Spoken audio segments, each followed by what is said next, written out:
Glad you're here. Subscribe to my channel to stay updated on new stories. The wife carry on an affair for a year with a strange man because she missed her husband? Today's story is a similar story. Enjoy watching it. I played well. I thought it wasn't the best round of my life, but I finished 18 holes with a score of just 7 over par, which was pretty good. For the past few years, my friend Matt and I have been playing golf together a couple of times a month. He was about 10 years older than me. We met when my wife Becky and I moved into our current home 6 years ago. Matt is a big guy and has the gift of gab. He's involved in real estate and is doing very well, although sometimes there are periods of calm. His wife Pam, a tall, thin blonde, stayed home and raised their son Chad. He had recently turned 18 and was finishing high school before entering university. Pam and Becky became immediate friends and met several times a week. Becky is also blonde with straight hair, which usually suits her except when she really wants a little curl and volume. Her hair currently ends just below her shoulders. She keeps herself in good shape. There are a few sags and soft spots, but nothing more than what you would expect from a 41-year-old woman. To me, she is still the most beautiful woman in the world, or at least she was before all this started. Guys, you know how it is when you hear those words, "We need to talk." Never before had a wife said those words in a way that meant good news to the poor husband. So when Becky said them to me that fateful Saturday afternoon, I immediately braced myself for bad news. I'm sure we all do this. We try to think about what it could be. I didn't go into the garage, so my first thought was that something had happened to her car, but that wouldn't be very scary. I made good money as an engineer, so if it was something tangible, it could be easily fixed, and she knew it. Then I decided that it was something personal, like family. All of our parents were alive, as were 3 of our 8 grandparents. Maybe something happened to one of them. Or perhaps it was our daughter Holly. Holly was very close to her mother, and we often joked that she was a mini-me of my wife. She had Becky's straight blonde hair and a love of shopping. She had recently started dating. A couple of months ago, she had turned 18 and had a boyfriend named Dean, who seemed nice enough. As far as I knew, there was no physical relationship between them, but perhaps fathers are not always aware of such things. Could Holly be pregnant? Damn it. This, of course, explains Becky's gloomy tone, although it could be dealt with. Or maybe Becky is pregnant. Imagine being a father again at my age. I liked it the first time and thought I would continue to do so, but maybe Becky thought I wouldn't be happy with it. Of course, all of this went through my head in a matter of seconds, and I had almost convinced myself that one of the women in my life was pregnant when I sat down at the kitchen table across from my wife of 18 years. Henry, my dear, you know how much I love you, right? Of course, Beck. I didn't doubt it for a minute. I tried to stay cheerful, not wanting her to be afraid to tell me about the new baby, which I was sure was coming soon. But doubt crept into my head. Why would she ask if I know how much she loves me unless she's going to tell me something that will make me doubt it? And I do, Henry. I love you with all my soul and always will, and I look forward to spending the rest of our lives together. This is what I always wanted. Me too, honey. But I guess this wasn't meant to be a mutual admiration society meeting. Well, what's the matter? Henry, we have been together for 20 years, 18 of them as husband and wife. I love you more and more every day, and all this time, I have happily dedicated my life to caring for you and our wonderful daughter. With the exception of some visits to friends, I asked for almost nothing for myself. Do you agree? It was clearly not about Holly, but about Becky wanting something that she thought I might object to. She never expressed a desire to have another child, and I was quickly losing confidence in this theory. I agree, honey. You always put Holly and me first, although we encouraged you to make time for yourself. Yes, and I know about it. And this is one way to understand how much you love me and why I believe that you will pamper me now. Well, I'm listening. Henry, as you know, everything changes with age. Our bodies change, our energy levels change, our night drive changes. You are a wonderful lover, Henry, and always have been. But you know as well as I do that as you age, you are less and less able to handle it. It's just a natural part of aging, and I understand that. I really didn't like how suddenly things turned out. Probably the last thing a man would want is for his wife to talk about his masculinity, or at least the lack thereof. I had a bad feeling, she continued. Not knowing how to respond to this, I simply nodded, indicating that I understood what she was talking about. I was waiting for the other shoe to drop, which I assumed would have to do with some solution to this problem. For me, it's the other way around. I find myself needing something almost every day. Don't you think I feel the same way, Becky? I love you and want you to be taken care of, but you can't completely fight biology. I know and understand this, and I don't hold it against you in any way. It's just the nature of aging. Okay, Becky, now that you've pointed out my intimate shortcomings and done your best to minimize them, are you going to get to the point of our conversation? As she talked about my inability to fully satisfy her, I came to the conclusion that this train was racing toward asking permission to have an affair. I was almost right. Henry, please understand, I'm not trying to belittle you. I'm just trying to explain. It's very difficult for me to talk about this, and I hope that you won't be too angry and that we can continue to talk about it like we did before. I didn't say anything and didn't move. I was just waiting. Henry, I have a lover. This has been going on for almost a year now. I was stunned. I couldn't even bring myself to answer, so she kept talking to fill the silence. We meet a couple of times a week. I do not love him. I love only you. I tried very hard so that you wouldn't find out anything and that nothing would change for you at home. I know very well when you are in the mood and plan accordingly. You always had me when you wanted me, and nothing about that will change. You are my husband, and your needs will always come first. So you intend to continue in the same spirit? Yes, Henry, I intend to. As I said, my needs have increased, and I need to do this to meet them. But I want you to be sure that this will not change the way I feel about you or about our love together. Who is he? I'm not going to tell you this, Henry. You don't need to know who he is, and nothing good will come of it. It's not one of your friends or someone you work with. This is just a person I met. And you expect me to just accept it because I love you? Yes, I know that you love me and want me to be happy and content. I know that you do not notice any changes, and I tried very hard to make sure of this. Also, the alternative would be that you would have to pay me alimony and child support and live somewhere else. I love you and don't want you to suffer like this. It will be better for everyone if we just continue to live as before. I tried my best to remain calm on the outside, but inside I was furious. How dare she threaten me with the consequences of divorce? Holly might not be too happy about living with a mother who cheats on her father. Well, it sounds better to you anyway. You've got it all figured out, haven't you? You took the first page from the Handbook of Lying and Deceitful Wives and played me crazy. You hooked me, and now you can leave me dangling in the wind. Please don't look at it that way, honey. Don't call me that. Henry, being angry and using obscene language won't make things any easier. That may be true, but it definitely makes me feel better. I know this is hard to hear, really, but this will not affect us in any way. You didn't notice and won't notice in the future. It's just something I do for myself to satisfy my needs. It won't take anything away from you. It's the same as if I did volunteer work in my free time. Okay, let's assume that I believe in this. I don't, but let's assume that I do. Why now? What do you mean? Well, all this time you managed to lie and deceive me. I never lied to you, Henry. When we got married, you swore to be only with me. That is a violation of a promise, if not a lie. By not telling me, you've basically lied to me every day since you first slept with that guy. He's not an idiot. He is very cute. I wouldn't date on stupid man.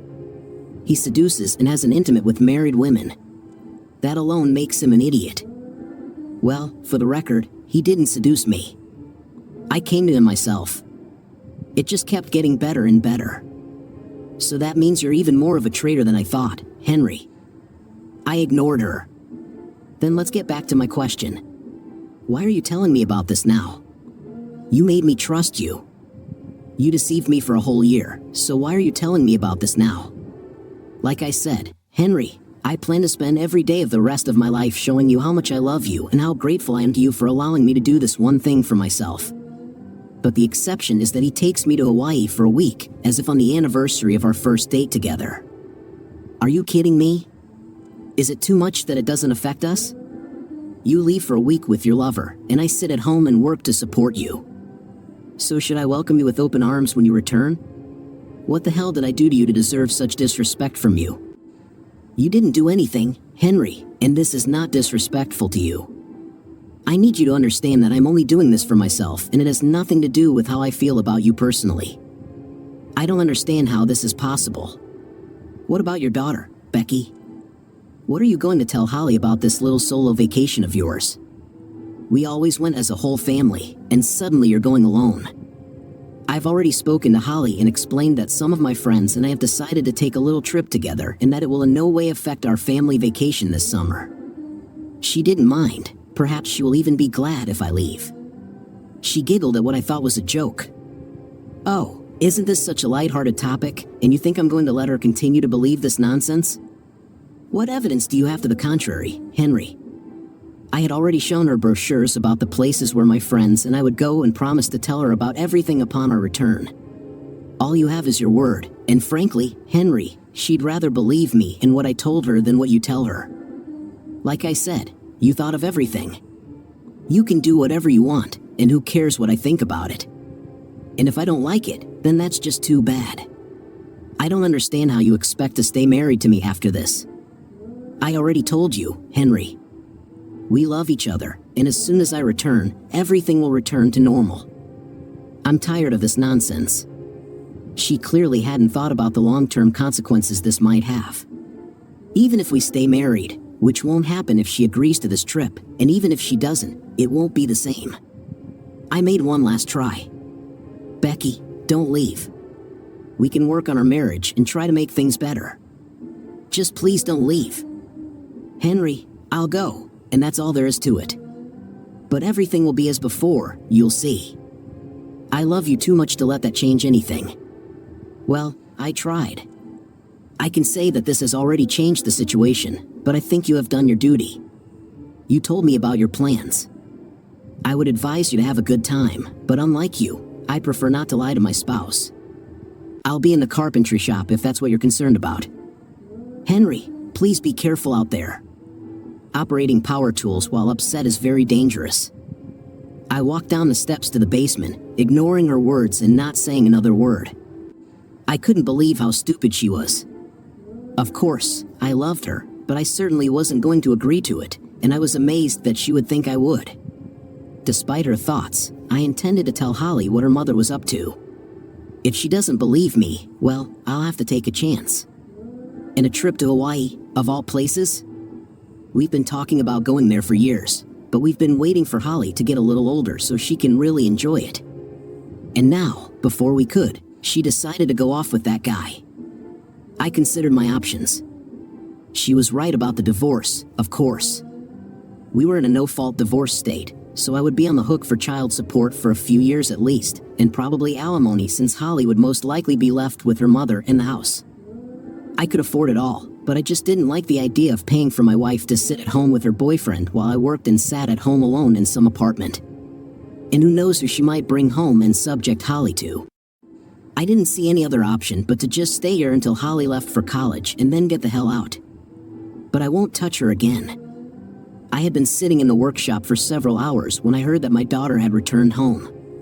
Usually, on Saturdays, she spent time with her friends or with Dean. I had a bright idea to go right now and tell Holly what her mother was up to when we were all in the room. Maybe she will believe me, maybe not, but she will decide for herself. I started to go up into the house, but had not yet left the basement when I heard Holly start talking to her mother. The very first sentence from her mouth shook my world even more than it already was. Hello, Mom. Have you told Dad about your trip to Hawaii with Mr. Harrington yet?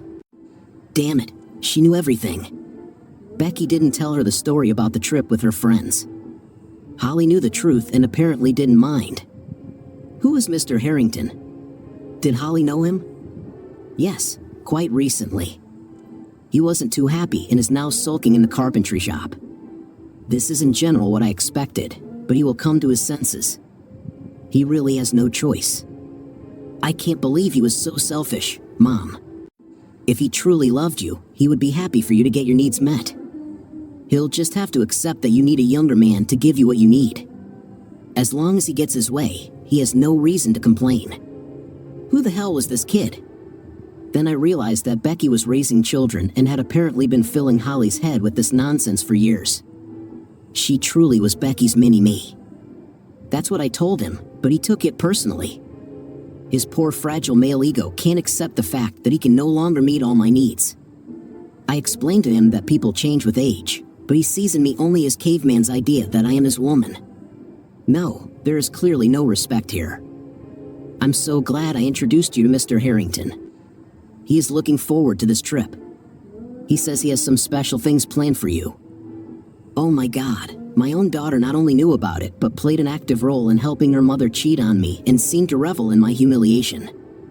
How the hell does my 18-year-old daughter know anyone older than her that Becky could date and who can afford to pay for a trip to Hawaii? I'll have to figure that out, but at least I have a name. Honey, please don't talk to him about our intimate life, okay? It makes me feel uncomfortable and it's really inappropriate. It was you who started telling me that things weren't working out with Dad and that it was time to take a lover, like Grandma did. And then you complained that you didn't have the opportunity to meet someone. I think that the fact I found someone for you gives me the right to some freedom of action. That's probably true, but you still shouldn't talk about it with Rick. You're still underage, and he's still your teacher. Jackpot. Okay, Mom, I'll try. I am so happy for you. After this little conversation, my plans took a sudden and radical turn. Now I was not going to stay in the same house with these two treacherous people. Of course, not the nicest thing to say about your own daughter, but her actions showed what kind of person she was raised to be, and she is old enough to understand what is right and what is wrong. But there will be no divorce either. Either way, I'd be on the hook for household expenses at least until Holly graduates in June. But this way, I can keep them to a minimum, while in the event of a divorce, I'd pay that percentage of my income that the court will determine, and this will, of course, be more than I would like to contribute. So, I would just move out. I would live elsewhere, perhaps sharing an address only with my brother Michael, and keep a household account to pay bills, food, and other expenses.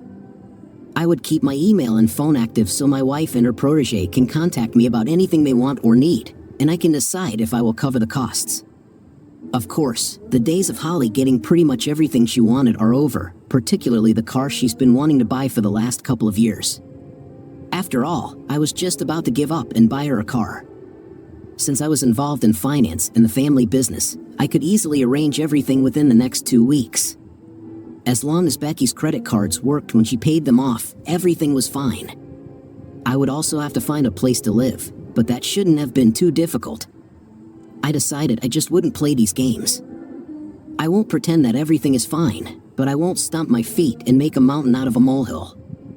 All I cared about was that I was now sharing a house with a neighbor and her daughter until I could arrange something else. I didn't win or lose anything one way or the other. Holly will, of course, find out at some point that I'm aware of her role in her mother's betrayal, and I'll admit I'm curious how she'll react. I walked up the stairs intending to take a shower and planning to head out to dinner. I'll be damned if, after a day like this, I want to sit down at the table with traitors. As soon as I opened the door to the kitchen, both devilish glances darted in my direction. Maybe I thought there were grins on their faces, maybe not. It didn't matter. I knew what they thought about me. Holly ran up to me as usual. "Hello, Daddy." She tried to hug me as usual, and I would have hugged her back as usual, but this time I just stood there until she finished. She pulled away, a puzzled expression appearing on her face. "What's the matter, Dad?" I just looked at both of them and silently walked into my bedroom. "Well, I guess you won't be mine for long. I'll move my things into one of the spare rooms until it's time to move, but for now, I closed the doors and climbed into the shower. Of course, my wife could not ignore this. Damn those stupid interior locks and their universal keys that are nothing more than glorified screwdrivers. I hoped that by locking the door, she would understand that I wanted to be alone, but that turned out to be too much hope. Becky found her way in and then started telling me off. What the hell was that? If you want to be angry with me, that's your childish decision, but you don't have to take it out on your daughter. She didn't do anything to you. I just stared at her for a moment before getting back into the shower. So this is silent mode, right? How grown up that is. Well, that's okay. When you're done with your little gripe, let me know. By the way, dinner is already ready. She left, slamming the door behind her. I just shrugged my shoulders and went about my business. I no longer cared what she thought or said. I put on trousers and a nice shirt. Coming out of the bedroom, I saw that the girls were sitting at the table and eating what Becky had prepared. They suddenly fell silent when I entered the room, whether because I wasn't supposed to eavesdrop or because they just wanted to see what I would do next, I don't know.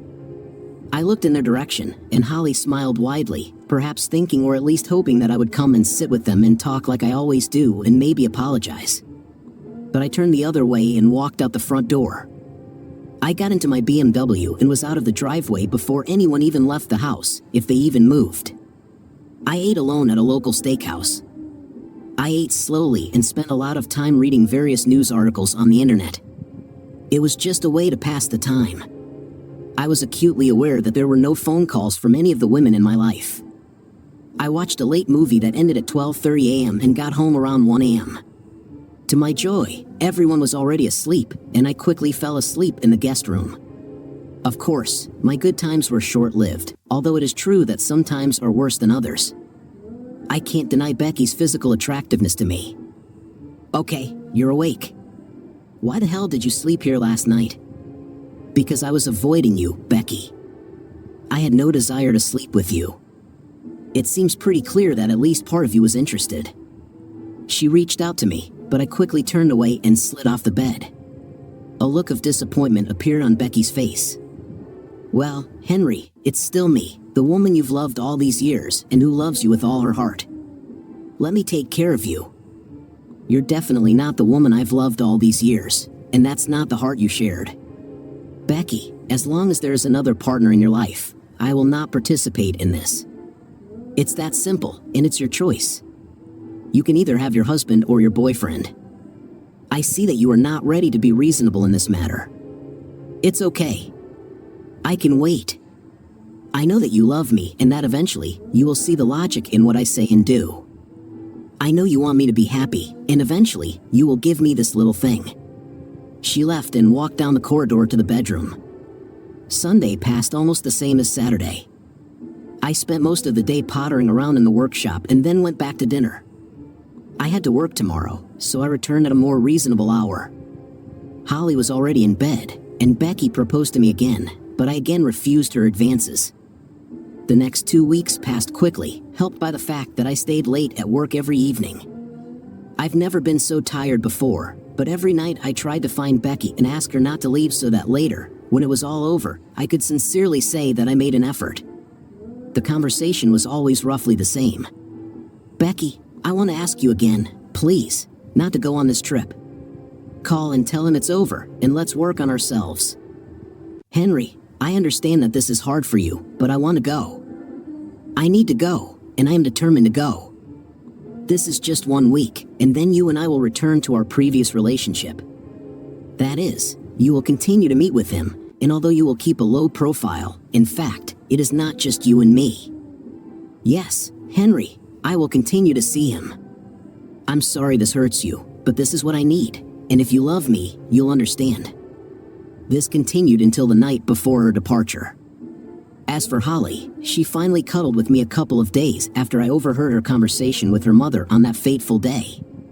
She sat on my lap while I was trying to watch a basketball game on TV. Dad, stop avoiding me.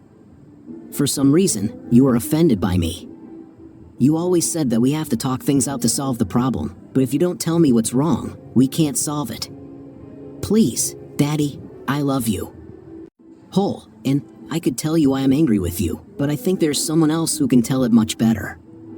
Someone else? What are you talking about?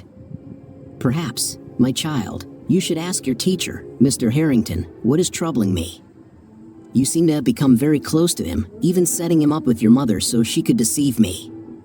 Maybe he can give you the answers you need. There was a flash of surprise on Holly's face when I said that I knew her role in the whole affair and that I knew the name of Becky's lover, but the apologetic look I was hoping for never came. Like her mother, she looked at me as if I was needlessly upset about this. So, you know that I introduced them. How do you know? I overheard your conversation with your mother that day when she was telling me about the trip to Hawaii. It's okay, Dad. It's just a night. She doesn't love him. Why does everyone say that as if it somehow justifies the situation? Marriage is not only about intimate and love. Well, she's leaving, and there's nothing you can do about it. Just do your best, and you can keep getting what you deserve. With these words, she left the room. I was shocked. It was enough that she participated in this willingly, but the fact that she was so dismissive of me and my feelings while saying the same nonsense as her mother simply jarred me. We practically avoided each other for the rest of the time until her mother left. Finally, the great day arrived. Becky was already packed and ready to go and was waiting in the living room for the taxi to come pick her up. I half expected her to ask me to take her to the airport, but she didn't. Holly was waiting with her, and they were talking excitedly to each other, presumably about the trip and what surprises were in store for Becky. I was back in the workshop and finally heard a car drive up to the house. The door to the basement opened. My taxi is here, honey. I'd like to check out. Bye. This means nothing, you will see. She waited a few more moments, apparently expecting some kind of answer. Aren't you going to kiss me goodbye? Nope. As you wish. Eventually, I heard the door close and the click of her heels on the kitchen floor. A moment later, the front door closed, followed by the sound of Becky's suitcases being packed and finally the engine starting. There was a crunch of tires as they rolled out into the street and drove away. It was the sound of the end of my marriage. I agreed to take the week off during Becky's absence. I didn't want Holly to know what I was doing, so I quietly moved things out of the house while she was at school. I actually moved things from the guest room back into the bedroom, thinking that it might make Holly think that I had decided to move back there and then tell her mother. This would lull them into a false sense of security. I deliberately avoided mentioning my move or the word divorce. I wanted Becky to believe that I would be here when she returned, and so that her surprise when she came in and saw that all my things were gone would be complete. She was due back on Saturday evening, by which time I should have been completely gone. A couple of evenings into the trip, after I had finally moved everything, my wish came true. Since Holly knew I was aware of her involvement in Mom's affair, she made little effort to hide what she did and said. She was in the kitchen preparing herself dinner. I stubbornly refused to do anything for her, and she knew why. My phone rang, and the caller ID showed it was Becky, so I refused the call. Then I heard Holly's phone ring. Of course, I only heard Holly's version of the conversation. Hello, Mom. How was your trip? Sounds great. No, he is here, but since he knows who it is and that I introduced you, there is no point in hiding. He moved his things back to your bedroom as soon as you left. He was bluffing, just like you said. I think he's finally come to terms with it. Okay, I'll tell him. Let me get back to this now, Mom. I love you. She entered the living room where I was sitting. Mom asked me to tell you hello, that she loves you, and to say again that everything will be as before when she returns. I just looked at her and nodded, accepting her words. The rest of the week went in the same spirit. Over the course of the days, I gradually moved things into my new apartment. I only took my personal belongings, since at the new place I already had food, dishes, and furniture. Everything else from home didn't interest me. It was on Friday evening, the day before Becky returned from her trip, that I decided my relationship with Holly was completely and irrevocably damaged. She finished dinner, and I was back in the living room killing brain cells watching some TV show that didn't interest me at all. Holly came in and sat down next to me. So, are you ever going to talk to me about anything other than grumbling and monosyllabic answers again? You forgave your mother, but what about me? I turned and looked at her with a questioning expression on my face. What makes you think that I forgave your mother? You returned to the bedroom. Obviously, this means that you are going to sleep there with her, and it means that you have forgiven her. Holly, I have not and will never forgive your mother for what she did to me, no matter where I sleep. She ruined what we had, and we will never go back to it. I don't understand why you're acting this way. No, She wants it, and this is a fundamental difference. You're barely 18, Holly. You don't fully understand. She stood up and suddenly became very angry. Just because I'm only 18 doesn't mean I can't understand what Mom is going through. She explained everything to me. I got a little angry too, stood up, and raised my voice to match hers. Yes, she explained everything to you from her selfish point of view.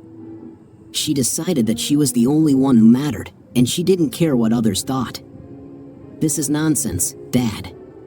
She was here for you and me every damn day of her adult life, and when she finally decided to do something for herself, everything went wrong for you. She couldn't have hurt me more if she had hit me.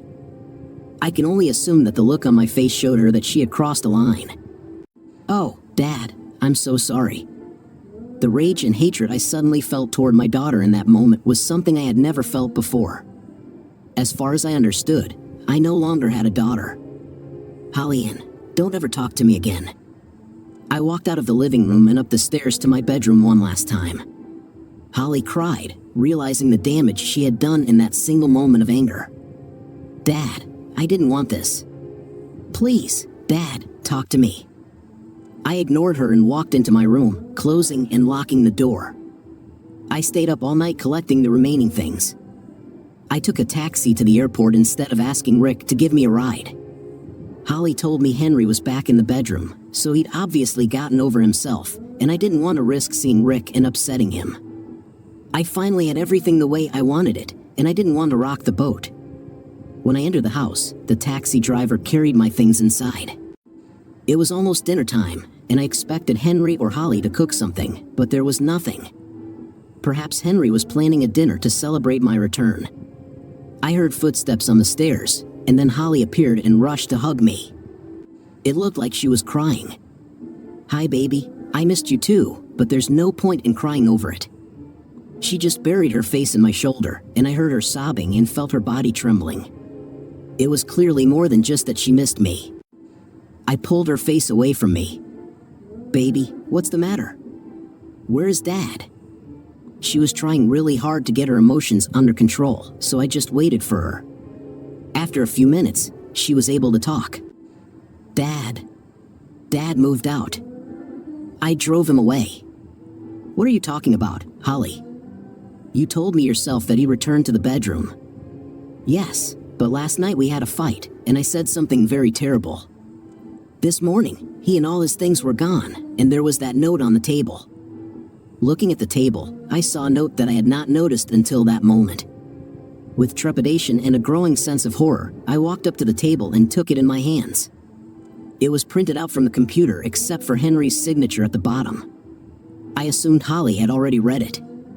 I sat down on one of the kitchen chairs and read Henry's note. Becky, wow, I thought. Not even dear Becky, but just Becky. Becky, I hope your week in Hawaii, the place we planned to visit together, with Rick Harrington, went exactly the way you wanted because it cost you your marriage and will most likely cost Rick his job. The school board does not accept your relationship. You'll soon find out if you haven't already that I've moved out. I only took my personal belongings. I hope to eventually pick up my tools and woodworking supplies, but right now I have nowhere to put them, so I'll have to wait. If this turns out to be a problem, I can just place them elsewhere, so don't think you can hold them over my head. I wish I could understand why your intimate needs became more important to you than mine, but apparently that's what happened. I was willing to try to forgive you for a year-long affair if you called off the trip and vowed never to see him again, but our marriage was over when the taxi pulled out of our driveway. I also cannot understand why you decided to involve our daughter in your affair to the point of setting you up with your lover. The contempt and disrespect she shows me is a clear and obvious result of you telling her about things that should be a private matter between husband and wife. Apparently, you put the same destructive ideas about fidelity and marriage into her head that you put into yours, which were probably planted in her by your own mother. I doubt that Holly will be able to have a normal relationship with a man thanks to your instructions. I only left you and your daughter. Yes, I mean our daughter. I didn't shirk my responsibilities. All your apartment bills will continue to be paid automatically as they always have been, and funds will be deposited into your household account so you can pay for other necessary expenses. Don't expect to have a lot of money left over for entertainment. Your pleasures don't bother me anymore, but you obviously have assets you're willing to trade, so maybe you can come to an agreement. I left my email address and mobile phone. Don't expect me to answer when you call. This is primarily for emergencies. If there's anything you want or need, please let me know by email, and I will decide if I am willing to fund the request and let you know. Please don't flood my email with requests to come home or excuses for your actions. I will delete them without reading them and cancel the mailbox if necessary. Michael knows where I live now, and he is under strict orders not to share this information with any of you. In addition, security has been instructed not to allow any of you into my office. If you try to catch me there, I'll tell you the same thing I told your daughter when she unleashed her hate speech on me on Friday night. I don't ever want to talk to you or any of you ever again. Your selfish, dismissive actions have damaged both relationships, and I will no longer be involved in your lives, at least as much as possible. I'm sure Holly will find someone to walk her down the aisle at her wedding when she finally convinces Dean or some other poor guy to marry her. I have loved you both for so long that it pains me to leave you, but your attitude towards me has reached the point of destruction, and I will not allow you to do this to me. Henry. Tears streamed down my face as I finished reading Henry's letter. Everything was not as it should have been. He had to love me forever and understand that this had nothing to do with him or our family. I knew it was a mistake to involve Holly, but it all started with girl talk. She told me about herself and Dean, and I started talking about Henry and me so that Holly would gain confidence in me. I happened to mention that Holly's grandma, my mom, had had an affair when Dad started to slow down and that I was thinking about the same thing. Suddenly, Holly introduced me to Rick at one of her choir performances. He was certainly handsome and nicely, and I remember having a really good time with Henry that evening after this meeting. Holly began to talk about him more often. She told me that he was not married and did not want to get married. He wasn't looking for anything permanent, just a little fun. I took the bait and started finding reasons to contact him, just to start a dialogue. One day, I invited him to dinner when Henry was out of town for work, citing loneliness. That evening, we ended up in his apartment. He didn't have the love that Henry gave me. I spent the night there, and in the morning, we repeated it again. When I returned home the next morning, Holly was there, and it was obvious that I had spent the night with Rick. We talked about it like old friends. I felt like I was back in school again. It was all so exciting, and when Henry returned, he didn't even know what I had done. I somehow managed not to give myself away. At that moment, I realized that I could play on the side with Rick and not let Henry find out about it. Since Rick wasn't a full-time teacher, he had no problem meeting with me a couple of times a week, and we were very discreet. This went on for several months. I kept my ears open for any hint that Rick was getting too attached to me. I couldn't let him fall in love with me, but nothing showed up, and our relationship continued. We met a couple of times a week, and then I tried to get myself in order before Henry arrived. I kept thinking that something would go wrong, but it didn't.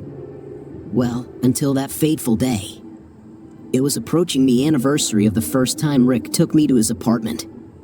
Even though we didn't love each other, it was still kind of our anniversary, and he asked me to go to Hawaii with him. Henry was right that he and I were planning to go there, but at that moment, it didn't occur to me.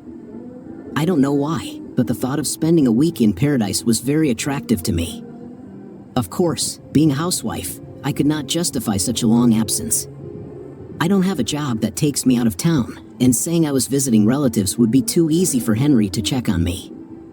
I decided that Henry wouldn't mind, that he loved me so much that he would let me do this for myself, and everything would be fine.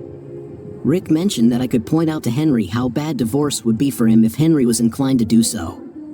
The thing is, I really love Henry, so I felt a little guilty about doing this behind his back. This seemed like the perfect time to bring it all out into the open. I could have Henry's approval because he loved me and wanted me to be happy and enjoy a week in Hawaii with Rick without feeling guilty. I was surprised when Henry was so against it. I knew that his pride would suffer, and there was no way around it, but I was sure that if I explained that there was no love between Rick and me, that it was just intimate beyond what Henry himself needed.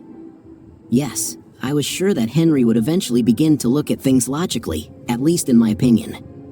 That's why I told him 2 weeks in advance, to give him time to come to terms with it and give me his consent. Obviously, this did not happen. Yet I was sure that when I returned and everything was the same for him, he would see that what I did with Rick did not cause him any harm. But such an opportunity never presented itself. Apparently, things didn't work out between him and Holly, and he left, although I doubt that was the only reason. I guess I underestimated what Henry's love for me could do, and now the love of my life is gone. But I was a resourceful woman and had no doubt that I could find him and convince him to see things my way. I might even have to cool things off with Rick for a while and convince Henry that it's all over before I take Rick on again. But I could do it. Henry's brother Michael knew his new address. They were friendly, so I doubted that I would be able to persuade him, but maybe his wife Fiona would help me. She probably knows, or at least can find the new address.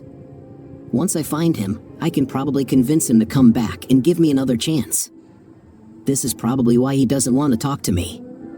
He knows that he won't be able to resist my charm. Plus, he never mentioned that he was going to file for divorce, so he clearly doesn't want to lose me. Most likely, he was just trying to get his point across to me with that "I never want to talk to you again" thing, but I doubt he meant it. He will soon understand that he cannot live without me and will be glad to hear from me. Yes, I'll start on Monday. I'll call Fiona when Michael is at work. Until I can get Henry to come back to me, to us, Holly and I will struggle. It was a beautiful day, and I decided to relax by the pool. The apartment complex I moved into had a pool as well as a fitness center and a large common area that could be reserved for parties and large gatherings. I had lived here for a couple of months. I spent the first week either in the apartment unpacking or at work. For the next few weeks, I was just depressed and sat in the living room watching TV. Finally, I decided, as they say, to either live or die. I went to the pool to relax and get some sun. The water was probably still a little cool for me, but lying in the sun and reading would have been just right. I went on a few dates, but no one caught my attention. I was still mourning the loss of my family and missing Becky, not the one I left, but the one I married and loved for almost 20 years. I had been relaxing in one of the provided sun loungers for about an hour when a shadow fell over me. Opening my eyes, I saw a very attractive female silhouette. Until my eyes adjusted, I could not make out the details. She spoke first. "Hello, I haven't seen you here before. Have you just moved in?" "About 2 months ago, but it seems like this is the first time since then that I've seen the light. My name is Henry." "Michelle. Nice to meet you. May I join you?" Michelle, if I've learned anything over the years, it's to always say yes to a beautiful woman's request. "Have a seat." She smiled, pushing one of the other sun loungers next to me. Since the sun was out of my eyes, I was able to get a better look at her and was very impressed. She had long brown hair and a beautiful figure. She wasn't wearing a wedding ring. Finally, she sat down and turned to me. "So, Henry, are you recently divorced, or are you just trying to make people think you're divorced?" I looked at her questioningly. "Why are you asking me this? Your finger has both a tan line and a dent where, at least until recently, you wore a wedding ring. Very insightful. It's interesting that you're looking at my ring finger. No more and no less interesting than when you checked mine a couple of minutes ago. Crap, I thought I was more subtle. Well, I'm not actually divorced, but I decided to take off the ring and move out while my wife was in Hawaii for a week with her lover. Oh my God, this must be an interesting story. It's not that interesting when you live in it, but from the outside, I can see how attractive it is. Is there a chance that you will make peace? No, I still care about her, but what she did and the way she did it destroyed any chance of us staying together. You can tell me about it when you invite me to dinner tonight." I hesitated for just a moment. "Is there somewhere in particular you would like to go?" "Somewhere nice, and you will ask me to dance. My daughter will be spending the night with my sister, so we can go out as much as we want." I think this is very good. Michelle looked at me and lifted her sunglasses to make direct eye contact, expecting me to do the same. "Let me make something clear, Henry. I really like you, and I can tell that you like me. But I don't sleep with married men, whether they're divorced or not. So if you ever want to have a chance, you'll have to do something about your marital status." Well, I think I just got the incentive I was looking for, but maybe we'll see how dinner goes first. We spent another hour relaxing together by the pool. We were mostly silent, I think with the intention of saving the bulk of the conversation for dinner that evening. As I was getting ready for my date with Michelle, I was thinking about this unexpected turn of events. I loved being married, but I wasn't sure I wanted to jump into a new relationship right away, especially given the state of my current relationship. There was no doubt that we were over, but there were many unresolved emotions remaining. The most common of them concerned Holly. She said a lot of hurtful things to me, but I understood that she was a victim of her mother's views. In other words, Holly believed that at Becky's age, a woman should take a lover because that's what her grandmother and Becky did, and they told her that's the way it should be. She expected the man to simply agree to this because that's what her grandfather did. I knew that at some point, I would try to improve my relationship with my daughter despite what I had told her. However, Becky was finished. I knew I wouldn't let Becky stop me from living my life. If that meant paying off Becky for my freedom, then so be it. I wasn't going to let a few dollars hold me back. I picked Michelle up at 6 o'clock in the evening, and we went to an elite Brazilian steakhouse downtown. I've been there several times, but Michelle never had. She wore an emerald green dress that went below her knees but showed a lot of skin on top. She looked impressive, and I told her so. "Well, thank you, sir. You look good yourself." I took her hand and led her to my BMW, opening the door for her just like my mother taught me. We drove leisurely through the city center and talked about the places we passed along the road. We held hands the whole way, and it was very comfortable. We were seated at a romantic little table in the back alcove, which allowed us some privacy. It's interesting what you can get from a well-placed $50 bill. We settled in and were greeted by our server, an attractive young woman named Kelly. We ordered drinks and sat down to talk. "Will I have to ask for another waitress?" Michelle asked me. "Why do you need this?" "Because if she keeps pestering you like that, I'll claw her eyes out, and I wouldn't want to do that." I looked into her eyes, caught a hint of mischief in them, and was sure she was joking, but I made a mental note to tone it down just in case. I think she realized that the wheels were turning in my head and decided to calm me down. She took my hand. "Henry, I want to say that I like you, and I would like to get to know you better." I didn't mean to seriously offend the poor girl. "I know, but I'm flattered that you laid your claim on me." "So, Henry, what do you do for a living?" "I'm a mechanical engineer. I work as a senior vice president at Alpha Logistics in the city." "And you?" "I work as a loan officer at First National, although I could probably cope just fine with the outrageous alimony and child support payments I receive from my ex-husband. This is payment for the fact that he cheated on me with his assistant and got her pregnant. I can't even imagine how someone decided to cheat on such a beauty like you." "Well, thanks again. Do you have a son or daughter?"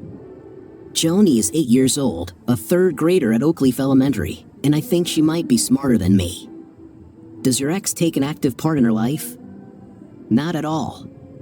My sister's husband has done a good job of being a good role model whenever he can, but we haven't heard from Jay in about 3 years." "Do you have children?" "Technically, I have an 18-year-old daughter named Holly, but she seems to share some of her mother's beliefs about the acceptability of cheating, so we don't really communicate much at the moment." "Look, I would like to hear about what happened to your wife, but only if you feel comfortable talking about it." "Actually, I don't mind, although I don't appear in a very favorable light, at least from my wife's side." "Don't worry, I intend to find out for myself how good you are at everything." I laid out the story as best I could from that fateful "we need to talk" moment to Holly's scream and subsequent early morning departure. "For that matter, Henry, I agree with you that she seems to be as much a victim of her mother as you are. She's clearly taken what her mother said to heart, and she seems to realize she's gone too far. I agree, but it really hurt me that my daughter could talk to me like that and apparently have such a low opinion of me, even if it was formed under the influence of Becky. Keep the lines of communication open. Someday she will get in touch. I hope so. And maybe I will too.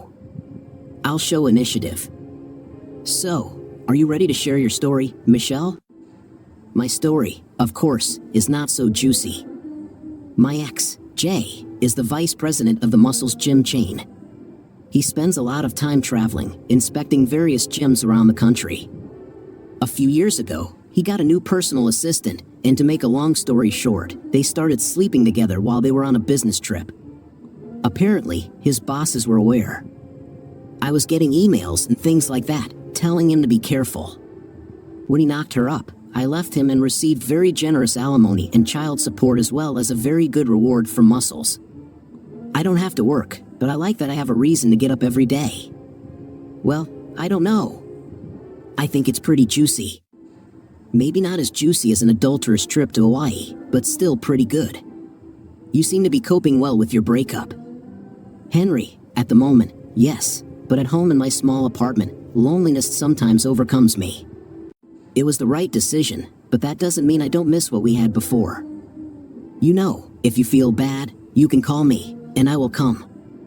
I say this as a friend, just so you're not alone. We can talk, watch a movie, whatever. I was there, and people helped me, and I will help you. Okay, I appreciate it, Michelle. Perhaps I'll agree. She took my hand and smiled at me. At that moment, I felt like I had to do something, so I stood up and approached her from the side of the small table, intending to kiss her on the cheek. She pretended that she was ready to accept this kiss. I'm looking forward to more kisses, including longer ones, when you give me a ride home today. I kissed her again and turned to my seat. The dinner was excellent, as was the conversation, during which we got to know each other a little better. We went to a local dance club that catered to older people. Michelle was 35 years old, in case you were wondering. Perhaps I was biased, but she seemed to me the most attractive woman in the room, and the guys who invited her to dance apparently also thought so. One after another, they were refused. We took to the dance floor ourselves several times. We stayed very close and moved very well together. It was almost 2 in the morning when we finally stopped at the door of her apartment. I had a wonderful time, Henry. Me too, Michelle. I felt very good too. Can we see each other tomorrow? Don't you think it's too early? I thought that perhaps in our time, there is some kind of unspoken waiting period. After all, I haven't dated for a long time, but I just said what I felt. No, I don't think so. If I could do it earlier than tomorrow, I would do it. Good, because I was thinking the same thing. I have to pick up Joni at 11, so it should happen before then. I will never introduce her to a guy until we have been together for at least a month. And how many guys has she met already? You will be the first. How about coming to my place for breakfast in the morning? I make a great omelet. I'll be there at 8:30. The knock came at 8:30, and I appreciated the promptness. I opened the door. Michelle was dressed in black yoga pants and a white long-sleeve top and looked as fresh as if she had slept for 12 hours. I brought sliced fruit for your omelet, she said, holding the bowl in one hand and, with the other, pulling me towards her for a kiss. She walked into the kitchen as if she owned it and looked over the ingredients. I'll have bacon, spinach, and cheese in mine, please. She began to place the fruit on plates while I started preparing the omelets. For some reason, she was looking in all the closets and drawers, and I was about to ask why when she told me our kitchens are arranged almost identically. I don't know why this interests me, but it does. I just laughed and finished serving her the omelet. Yesterday, I immediately felt at ease with Michelle, and today I felt the same. It felt like we had known each other for many years. We finished eating, then sat on the sofa, hugged, and chatted. Very soon, it was time for her to leave to pick up Joni from her sister's house. I walked her to the car and kissed her again. Call me later, she said, getting into the car. I watched as she drove out of the gate, turned right onto the road, and disappeared from sight. On Monday morning, the first thing I did was make an appointment with a divorce lawyer. I approached my friend at Alpha and asked who he contacted when he was getting divorced a few years ago. My lawyer wasn't bad, Henry, but I would advise you to take the one my ex used. She makes sharks look like guppies, if you catch my drift. He told me the name of his wife's lawyer, and I found her number on the internet. Since Becky didn't want a divorce, I figured she wouldn't make any moves toward one, so the only rush I had was my desire to more fully explore my relationship with Michelle and Michelle herself. I wondered if the divorce should be final or if it would be enough for her that the divorce was filed and consented to. I made an appointment for Wednesday afternoon, but was told that Miss Duncan was very busy and it was only an initial consultation, so I had better make my case quickly. She would then decide whether she would take my case herself or hand it over to one of her assistants. The girl on the phone warned me that she rarely takes men as clients. That evening and the next, Michelle and I talked on the phone. I told her about my visit to the lawyer, and she promised that it would all be worth it. I intended to keep her in the loop. On Wednesday morning, I was looking forward to meeting with the lawyer when I received a call from Michael. There was nothing unusual about this. We still communicated regularly. "What's up, bro? Just letting you know how things are going on the home front. Becky is being very persistent in getting your address. She keeps trying to persuade Fiona to help her, playing the woman card. Fiona, of course, will never tell her anything, but the calls are coming more and more often. Nothing we can't handle, but Becky seems to be getting more anxious and desperate. I really appreciate you and Fiona being my buffer zone, Mike. Let me know when I can do something for you in return. You know this isn't necessary, but maybe we can figure something out. Has she tried anything in your office?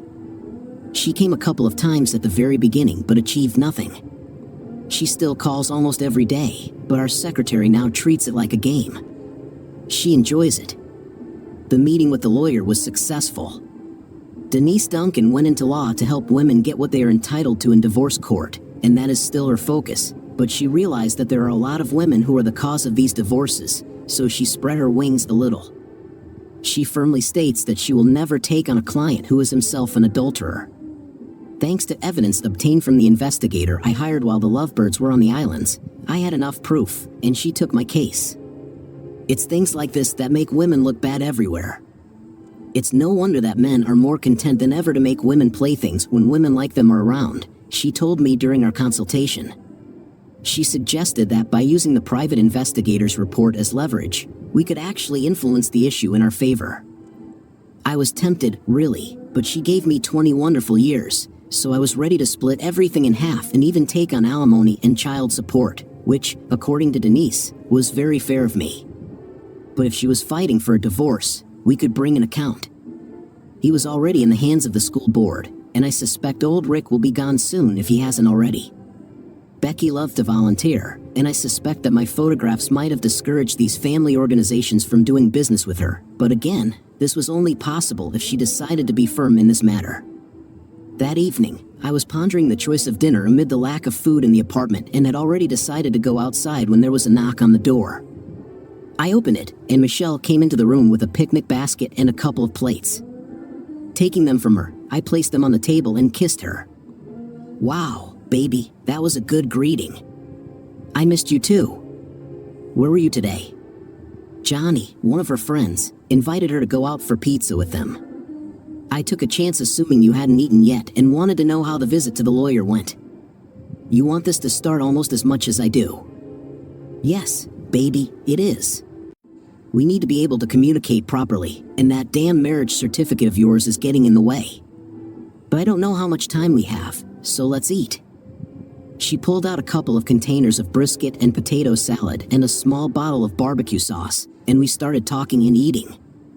I told her in detail about my visit to the lawyer. You're being kinder than I was capable of, but Jay and I were only married for 9 years. Do you think I should be tougher? This, of course, depends on you, dear, but I like that you know how to be attentive and fair in the current circumstances. I know that if you and I quarrel, you will be reasonable. Jay wasn't very capable of this. She was able to stay with me for about 2 hours before she received a call saying that they were returning from the pizzeria. I walked her about halfway to her apartment and then watched her walk through her door. She was very careful so Johnny wouldn't run into me, and she didn't let me walk her all the way home. I practically swam back to my apartment. I was getting more and more upset. I couldn't believe Fiona didn't want to help me. We women were supposed to have each other's backs, but she flatly refused to try to find Henry's new address. I've tried to follow him home from work several times, but he never goes straight home, or I lose him in traffic.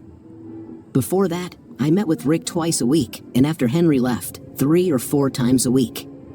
Damn, I needed some, and Henry wasn't around to do his duty, so it was his fault that I had to turn to Rick more often. But in the last 2 weeks, I've only been able to get Rick to meet me once. He says he's under a lot of pressure from the school board's investigation into our affair, and he's trying not to give them a reason to fire him. The union is also fighting for him, but he thinks it doesn't look good. None of us thought about such consequences. I was starting to think that the trip to Hawaii, amazing as it was a big mistake and more money. Henry barely gives me enough to feed Holly and me.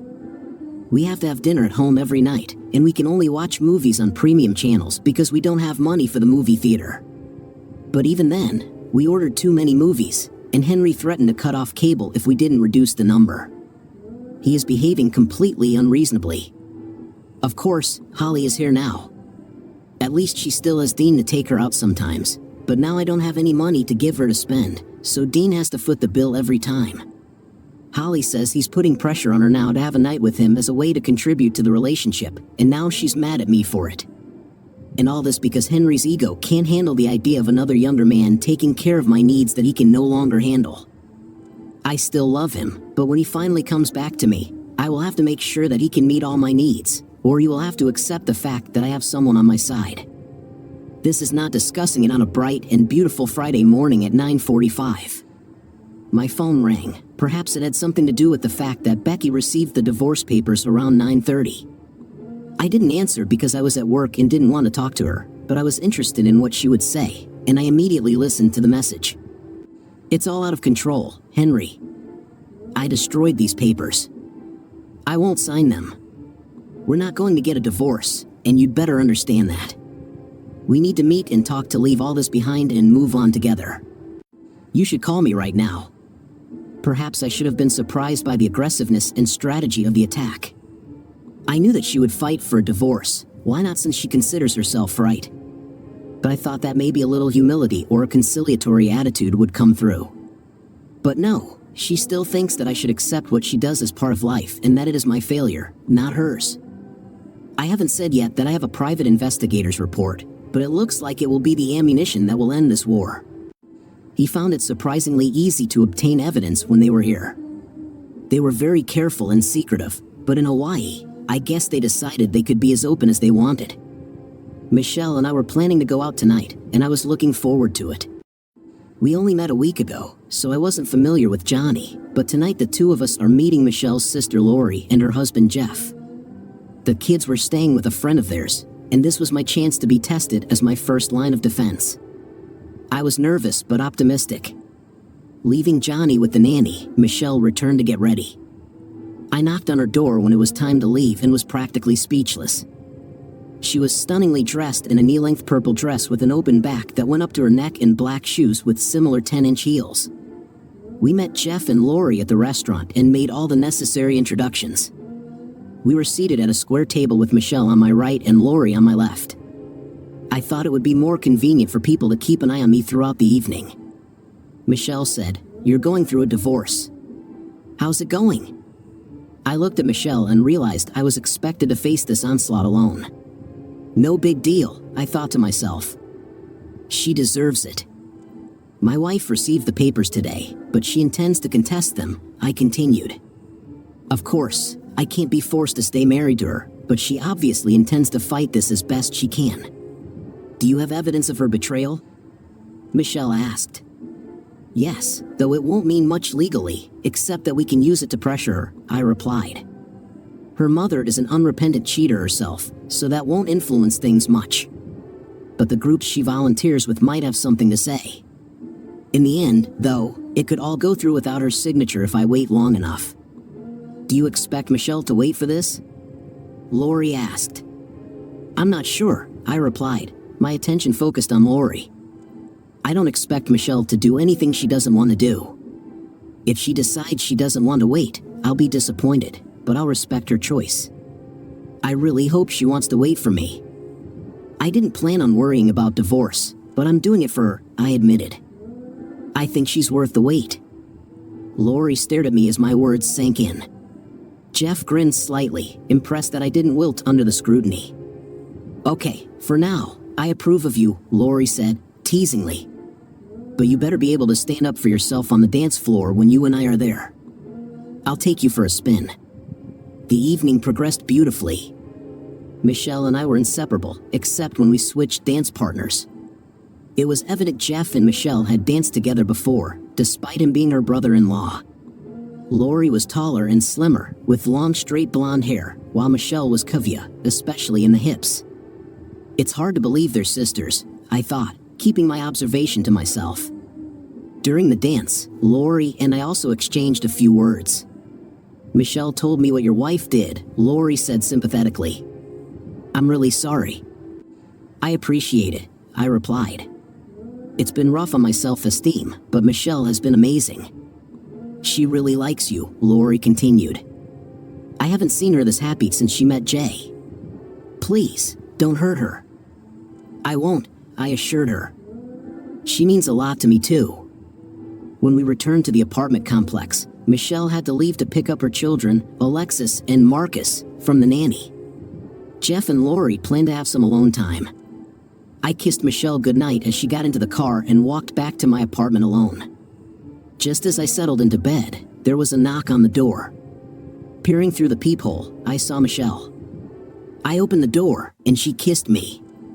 Call me tomorrow, she whispered before disappearing. I went to bed to relieve the tension. I didn't have money for a lawyer, but the paperwork indicated Henry would cover the costs within reason, since he was filing for divorce.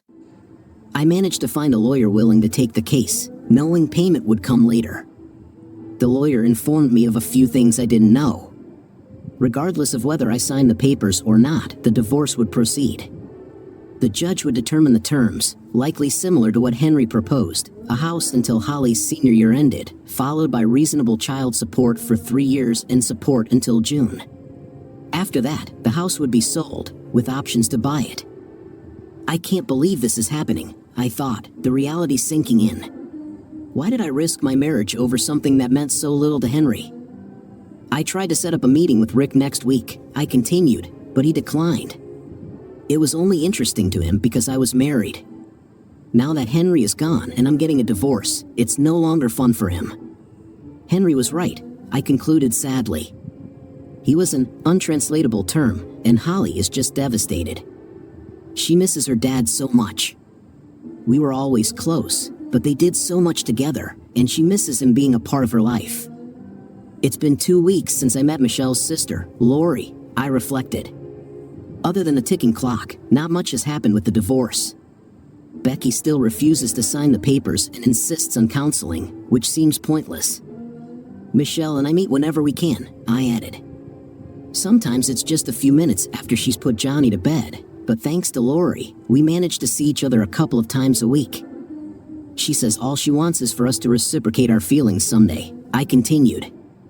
I told her to consider it done. It's Saturday, I noted. And Lori is babysitting Joni again. I took Michelle to dinner and a concert at a club downtown. Looking back, I understand that sooner or later this had to happen. We were eating quietly, holding hands, when I heard a scream from the other end of the restaurant. Get your damn hands off my husband right now. Without pride, you can guess it was Becky shouting from the other end of the hall. Turning towards the voice, I saw her walking towards us, and behind her, several of her friends looked justifiably embarrassed. Finally, Becky reached the table. Looks like I got you, man. You're still married to me, you know, and now I have you in my arms.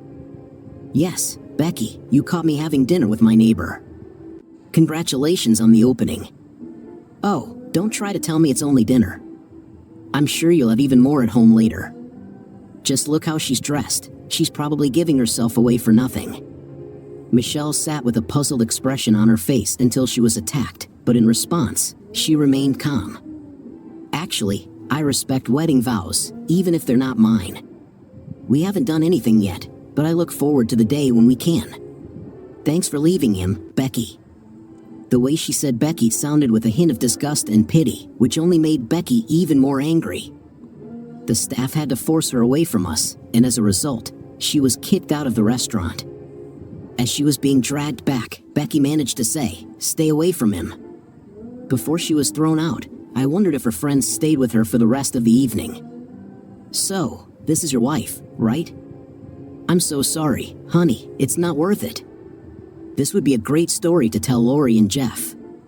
She didn't bother me at all, but she's definitely angry. The rest of the evening was less dramatic, and we had a great time. This time, we chose not to dance, but just sit and listen to the band, since it was more of a music venue than a dance hall. She spent a lot of time sitting on my lap as she wrapped her arms around me. I felt her intoxicating scent. At first, it was her perfume, but as it wore off, it became more and more natural. Michelle and I held hands tightly on the way home, and when I pulled into the parking lot of an apartment complex, I made a decision. I walked her to the apartment, and we stopped at the door. "Michelle, honey, I need to tell you something." She raised her piercing brown eyes and gazed into mine, her hands clasped tightly behind my neck. "What, exactly, baby?" "I never thought it would be possible, especially so soon, but I want you to know that I'm completely in love with you. You're my last thought at night and the first in the morning. I know we'll have to deal with some things over the next few months, but I want you to know how I feel." She kissed me. "And I love you too, Henry. Truly. I love it. You're a wonderful person, and I can't believe you're mine. You're right that we have a lot to overcome, but none of it will stop us from being together in the long run. If things had been a little different, we'd be heading to my bed right now. And when that time finally comes, I know we'll both think it was worth the wait." We stood on the threshold of her house, just hugging and kissing. We both knew that if we went inside, even just to get comfortable, we wouldn't. We can abstain. But in the end, we had to go our separate ways. After kissing her again, I let her go. My lawyer called me this morning, and it looks like Henry has upped the ante. His lawyer sent me copies of photos of Rick and me in Hawaii. Apparently, Henry asked a detective to follow us, and the evidence turned out terrifying. They couldn't be used in a divorce, but they could make my life very difficult, assuming the divorce was final. And there was nothing to indicate that this was not exactly what we were going for. Then these photos could make it very difficult for me to get a job. Perhaps attacking them in a restaurant was not the best decision. Apparently, I greatly miscalculated and mistook my husband's kindness for weakness. I was sure that he would not risk losing me and would agree to share me. As wonderful as Rick was, he wasn't worth my marriage. I just didn't think it would end like this. A little over a month has passed since my trip, and things continue to go wrong. Dean broke up with Holly today. They went on a date, and I managed to give her a few dollars when he appeared. Her face brightened. She really likes him, and I think they'll get married someday. I know she's only 18 years old, but I think they're so good together. But she burst into tears when he dropped her off. She immediately ran to her bedroom and slammed the door. I got up to see what was wrong, and I had to just lie with her for about 15 minutes until she calmed down. "Dean abandoned me, Mom." "Are you serious?" "Everything was going so well." "What happened?" "What did he say?"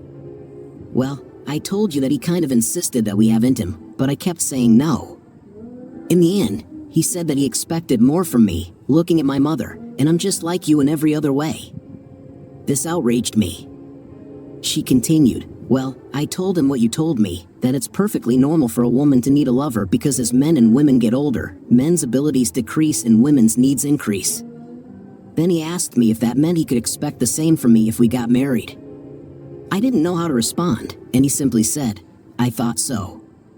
And then he said he was breaking up with me because I had already made it clear to him that I was going to cheat on him. I had no idea that this became known throughout the city. Then I realized that school disciplinary hearings for misconduct are public, so someone must have gotten their hands on the transcript of Rick's hearing, and my name was probably prominently featured there. Crap. Look, I'm not stupid. I know that even though it makes sense for a woman to have a lover, society still frowns upon it. But when you do something like that, you don't expect to get caught, so you just don't think about the possible consequences. And again, I thought that Henry would allow it, even if he wasn't happy about it. And I also didn't think that he would say anything anywhere because it would mean to everyone that he couldn't do it anymore. Everything went wrong. I did as my mother suggested. She said Dad was angry for a while too, but finally decided it would be too embarrassing to risk it becoming public knowledge. And she was with Uncle Leo for several years until he met that woman whom I eventually married. I don't remember her name, of course. Things have changed a little between her and her father since then, but she said it was worth it. I had to constantly persuade Henry to talk to me and come back to me. Rick was gone, and I could promise that I would never see him again and tell him that I only wanted him. And once Henry feels comfortable again, I can find a replacement for him. But this time, I will know better than to say anything about it. Tomorrow, I'll try again to follow him home from work. I spoke with Denise Duncan today, and Becky still refuses to sign the divorce, saying she wants another chance to talk to me and work things out. Denise said that I should meet her face to face and try to convince her that I'm not going to put up with her. Otherwise, all this will drag on for months while she files appeals and generally delays everything as much as possible. The best I could offer was to think, because I had other things on my mind. What else was on my mind, you ask? Well, it's been 5 weeks since I met Michelle, and I've fallen madly in love with her. A month has passed, and tonight, I will finally be introduced to Michelle's daughter, Joni. Michelle told me that today's meeting is unlikely to be decisive, but I'm very worried because I know that Joni comes first, and I need her to be on my side. We started with a trip to Chuck E. Cheese for dinner to introduce ourselves to each other on neutral territory. I was driving, and Michelle, as usual, was holding my hand in front, but from the back seat, it seemed to me that Joni's eyes were riveted on me. Although every time I saw her in the rearview mirror, she seemed to be smiling and just enjoying the ride. We entered the restaurant, ordered food, and bought game tokens. Before we had time to grab a table, Joni grabbed my hand and pulled me into the play area. Are 8-year-old girls really that strong? Without further ado, I was led into a maze and a game of tag, which I lost horribly. At some point, I lost sight of her and finally found her sitting on the chairs for one of the games. Where are you? You're so fast, she looked at me with her big brown eyes. Will you be my new dad? I knelt down in front of her and took her small hands in mine. I remember doing this many times when Holly was little and had a big question she needed an answer to. And I thought wistfully of better times. I'd like to be one if you don't mind, but you don't have to decide right now. I think I would like you to be my new dad. My friends' dads don't want to play with them, but you did. And Mom says you make her happy, so I don't mind. I felt tears welling up in my eyes and realized it was a combination of what I had found and what I had lost. I asked her to hug me, and she hugged me tightly. I was very impressed with Michelle's girl. Michelle, of course, was watching us like a hawk. We returned to the table to eat. I was seated on the other side of Michelle and Joni, but that was okay. I looked at them, they were so similar. Joni was, well, she was Michelle's mini-me, just like Holly was Becky's mini-me. The rest of the evening passed in complete delight. We spent hours playing the slot machines, spending tons of tokens, and earning tons of tickets, enough to buy a fancy Barbie doll at the Redemption Center. After that, we went to an ice cream parlor and returned to the apartment. It was late, and Joni was tired, so we put her to bed.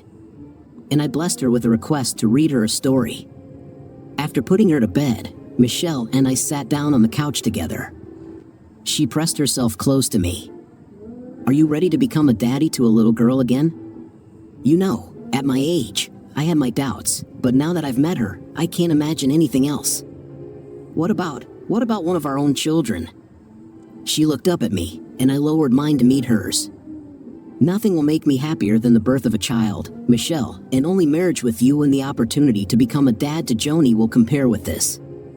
A wide smile spread across her face. She said she remembers her words, but she can't wait any longer for my divorce.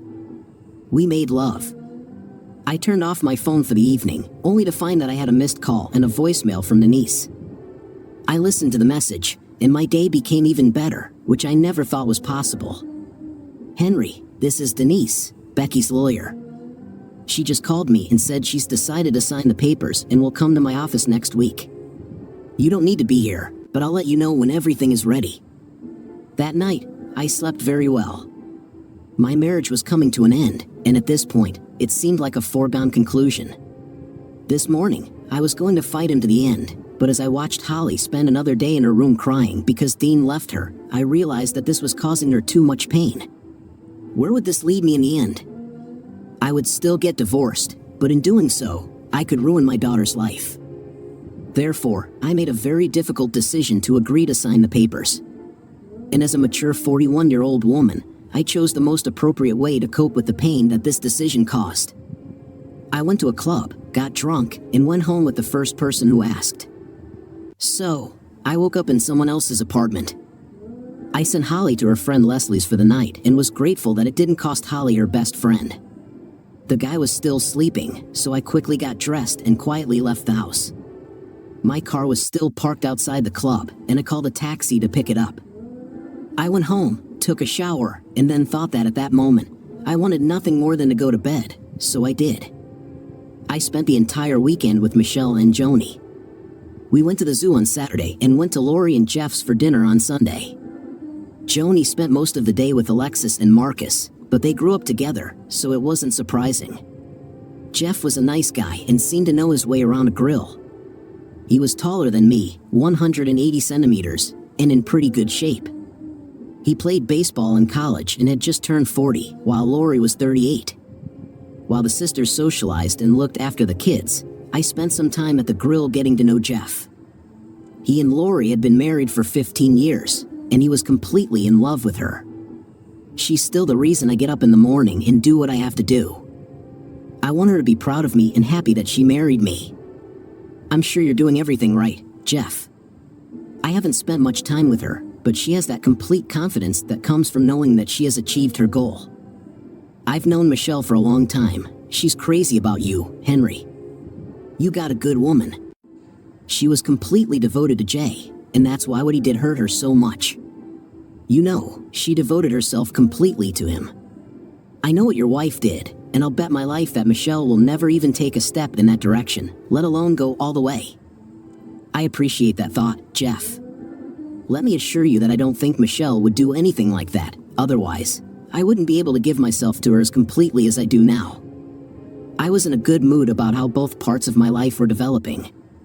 With any luck, I could get Becky's signature on the paperwork and submit it this week, and then I would just have to wait 90 days until I could bring Michelle to the altar, which I plan to do as soon as possible. My head was spinning. I think it's Wednesday, but to be honest, I've lost count. I've been getting drunk and going home with different men every night since last Friday, when I finally decided to give in and sign the divorce papers. Luckily, the last few guys were better than that first one, so at least I was able to drown my sorrows. But today, if I understood correctly, is Wednesday. I have to sign the papers. I don't know what I'll do without Henry. I love him so much. I just needed something more for a while. I didn't have feelings for Rick. I was supposed to spend the rest of my life with Henry, growing old together, spoiling our grandchildren, traveling the world. It was all in the plans.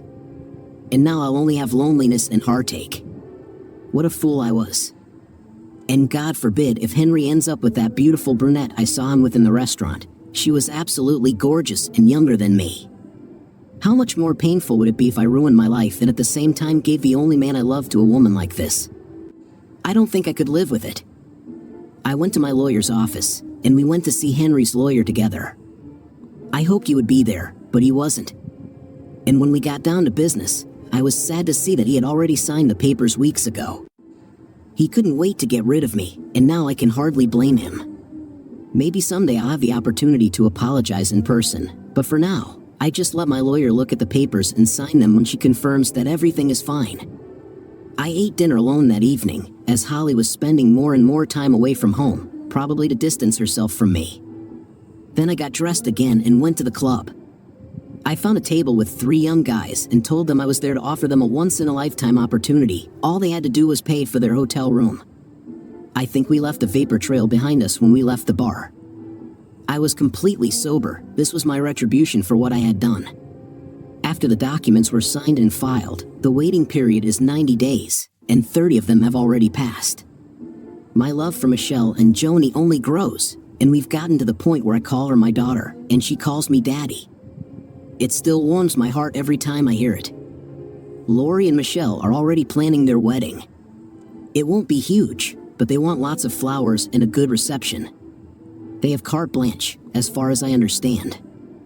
I proposed the day after Becky signed the papers because I couldn't wait to put a ring on Michelle's finger. The only thing I had a hard time coming to terms with after what Becky did was Holly's role in this. Becky did what she thought was necessary and took steps to achieve this goal, but this was understandable since she was the direct beneficiary of her actions. So there was a selfish component to her actions. But Holly didn't see any direct benefit other than perhaps a happier mother, so I found it difficult to reconcile the apparent happiness she got from seeing her father being humiliated. I guess it was just an unintended consequence. As a woman, she could relate to the needs that she said her mother had, and she derived a certain happiness from Becky having those needs met. The fact that I objected to this was unfortunate, but did not detract from her happiness towards her mother. Probably due to the fact that her mother presented taking a lover as inevitable and a kind of rite of passage for the female knight, so in my heart, I felt that she was another victim of Becky's self-centered and destructive views. But I found it difficult to reconcile the joy in her voice with the disdain with which she treated my feelings on the matter, as if all that mattered was her mother's happiness. This really hurt me and became the main factor in our further separation. One of the things that appealed to me about Michelle having a daughter was the opportunity to do it all over again and maybe, at least in my mind, do it right. When Holly was little, I spent a lot of time at work and left the bulk of her upbringing to Becky. It wasn't that uncommon, and I didn't have any problems. Holly and I still had things we did together, just ourselves. When she was younger, she was an avid soccer and volleyball player, and we spent many hours honing those skills.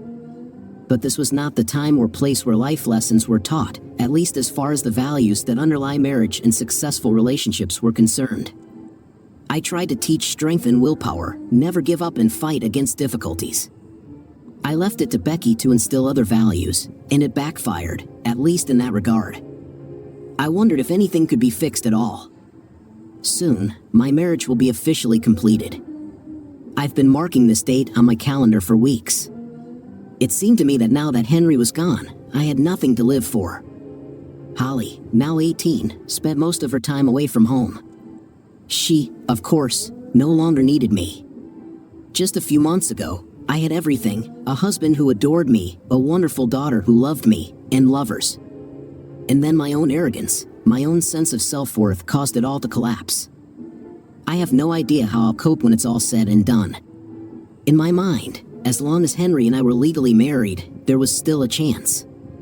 But once the divorce was final, it would all be over. I haven't spoken to him since the day I flew to Hawaii, well, not counting my outburst at the restaurant that day, but I don't think that's what you'd call a conversation. And no one was willing or even able to tell me what he was doing now. Was he still with the beautiful brunette he was with that evening? Were they serious, or was he just using her to forget me? Is everything going well at work? I hated the idea that I might have influenced his work, and I hoped that his career would not suffer. It was all harmless, or so it was planned.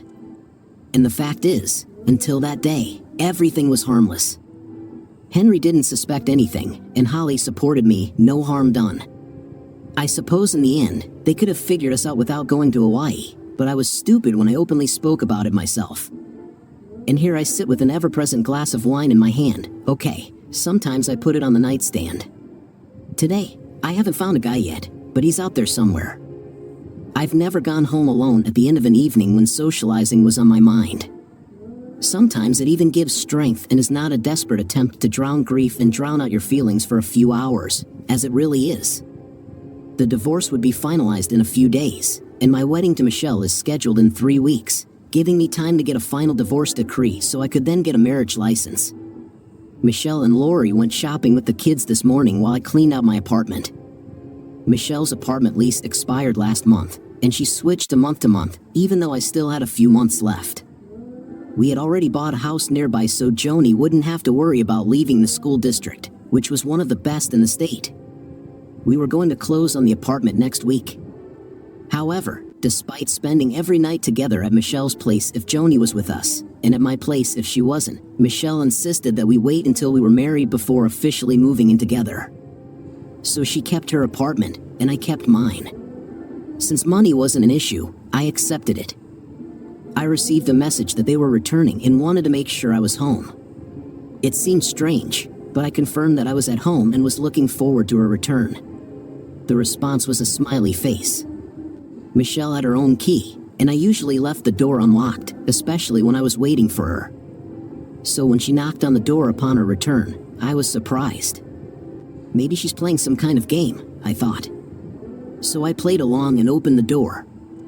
I couldn't have been more surprised if God himself were standing on the other side of the door. "Hello, Daddy." I just stared at my daughter in stunned silence. We both looked at each other through the gap created by the door frame until Holly began to fidget with the awkwardness of the situation. "Can I come in, Dad?" I literally shook my head to snap out of the trance I had fallen into at the sight of Holly standing in front of me. I stepped back and allowed her to enter. She walked past me into the living room, glancing at the empty passage. I closed the door and turned to look at my daughter for the first time in almost 3 months. I saw that she was doing everything she could to hold back her tears. "What are you doing here, Holly?" "I thought I was clear enough when I said I didn't want to hear from you anymore after what you said." "I made a mistake, Dad. I need to talk to you, and if after that you don't want to see me again, I won't bother you anymore, please."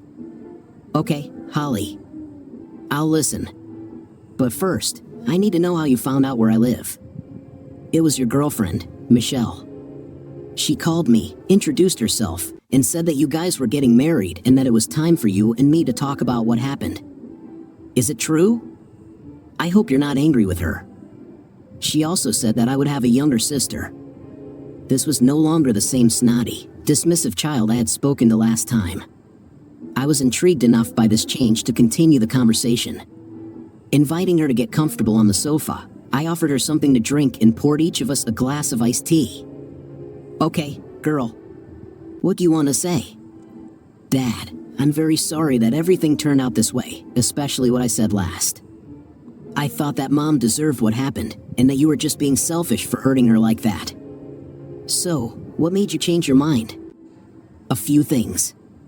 The first was when Dean broke up with me." "Dean broke up with you? You seem to have a good time together. When did it happen?" "It was a few weeks after you left. I still thought, well, your being in Mr. Harrington was fired. Someone found out why, and soon the whole school knew about it. This alerted my parenting instincts. I'll have to remember to talk to Dean's parents. I knew them well before Holly and Dean started dating, and I knew they wouldn't appreciate it. And you." She looked at me like the sweet girl I knew before all this started. "No, Daddy. I don't know if it was visible, but the relief I felt inside was palpable." "What else happened?" "Well, since I was still defending what Mom did, he asked if that meant I would cheat on him when we were older. I didn't know how to respond, and he assumed that meant I would and left me. Would you change it? Would I cheat on him? I mean, because no matter how hard your mom tries to get out of it, that's just the way it is." "No, Dad, I wouldn't." I noticed the repetition of the word Dad. I thought a lot about that day. Even then, I would probably say that it all depends on the situation. Maybe things wouldn't be the same with you and Mom as they are now, and I wouldn't think that I needed it. I don't know, but now I can say for sure that the answer is no. This is good. Is there anything else? Yes, Daddy.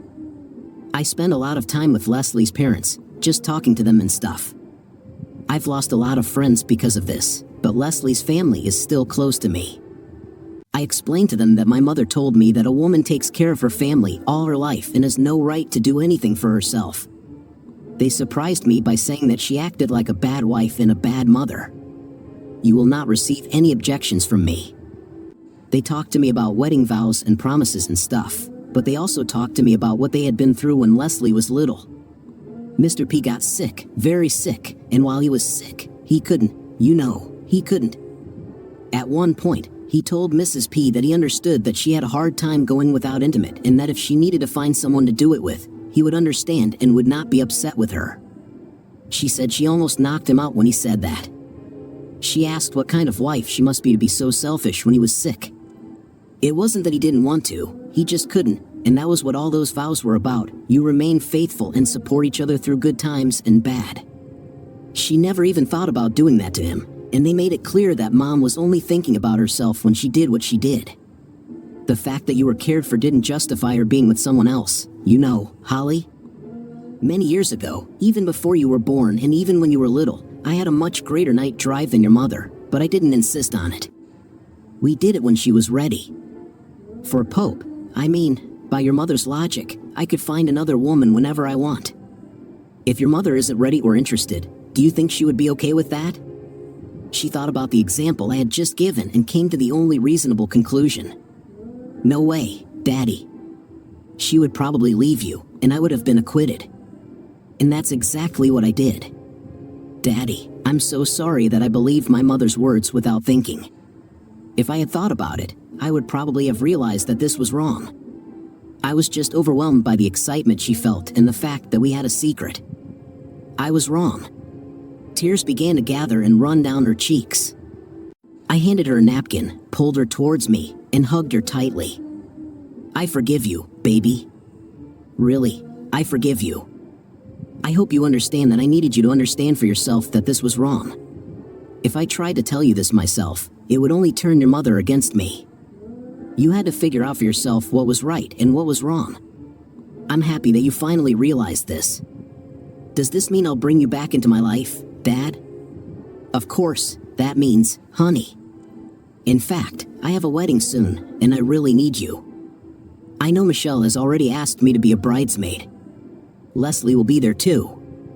I can't wait. What an insidious devil she is, I thought to myself. Another reason why I love her, she knew exactly what to do, and she certainly wasn't going to stop me from doing the right thing. But when I looked at Holly, I realized she had something else on her mind. What's the matter, honey? You want to say something else? It's difficult, Dad. I don't want to be selfish, but just say it, Holly. We will solve everything, Dad. Can I live with you and Michelle? My first thought was that she was tired of having so little money because I only gave Becky enough so they could buy groceries. So I went this route, you know. After the divorce, Mom will have more money. I will pay more in alimony and child support. That's not the point, Dad. Just Holly was very worried, and I realized that more than anything, she wanted to get away from her mother. Holly, what happened? Why do you want to leave your mom and live with me? Dad, she's not herself. She always seems to be drunk or at least getting close to it. Half the time, she doesn't even come home until the next morning, and when she does come at night, some strange guy drops her off, and Mrs. Malone has to take her to get the car. Does she bring men into the house? I was seething with this thought, not because I cared what Becky was doing, but because Holly might be in danger. No matter how angry I am with her, I wouldn't want any harm to come to her. I don't know. I've never seen them, but she probably can when I'm not around. I often spend the night at Leslie's. Good, baby.